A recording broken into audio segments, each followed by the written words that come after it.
দেশের সিনেপ্লেক্স সহ সিঙ্গেল স্ক্রিনে চলছে পলিটিক্যাল থ্রিলার ঘরানার সিনেমা 840। 13 ডিসেম্বর মুক্তি পেয়েছে সিনেমাটি। এটি পরিচালনা করেছেন আলোচিত নির্মাতা মোস্তফা সরোয়ার ফারুকী। ছবিয়াল প্রোডাকশন থেকে 840 সিনেমাটি প্রযোজনা করেছেন অভিনেত্রী নুসরাত ইমরোজ তিশা।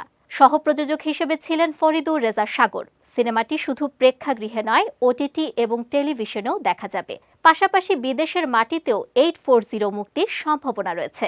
13 ডিসেম্বর বিকালে দর্শকদের সঙ্গে সিনেমা দেখতে স্টার সিনেপ্লেক্স বসুন্ধরায় আসেন নুসরাত ইমরোজ তিশা। সেখানে গণমাধ্যমের মুখোমুখি হন তিনি। কথা বলেন 840 সিনেমার বিভিন্ন দিক নিয়ে। যত বড় পথ ততই চাপ বেশি। সো অবশ্যই আর্টিস্ট হিসেবে আসলে যতটা ফিল্মের প্রেশার থাকে তার চাইতে প্রডিউসার হিসেবে কাজ করলে সেটার প্রেশার আরও অনেক দ্বিগুণ হয়ে যায়। অবশ্যই অনেক প্রেশার যাচ্ছে, কিন্তু যখন একটা মানুষ পছন্দ কথা বলে বা যখন অডিয়েন্সরা পছন্দের কথা বলে তখন আসলে এই চাপটা চাপ মনে হচ্ছে না।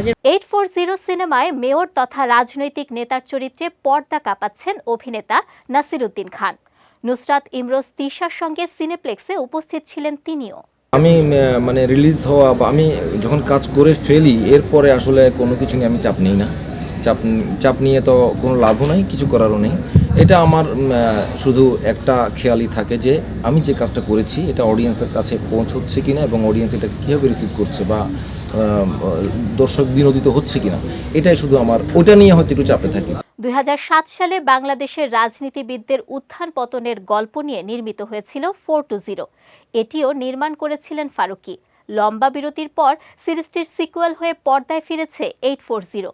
এ সিনেমায় নাসিরুদ্দিন খান ছাড়া আরও রয়েছেন ফজলুর রহমান বাবু, বিজরি বরকতুল্লাহ, নাদের চৌধুরী, শাহরিয়ার নাজিম জয়, মারজুক রাসেল, জাকিয়া বাড়ি মম ও প্রান্তর দস্তিদার সহ অনেকেই।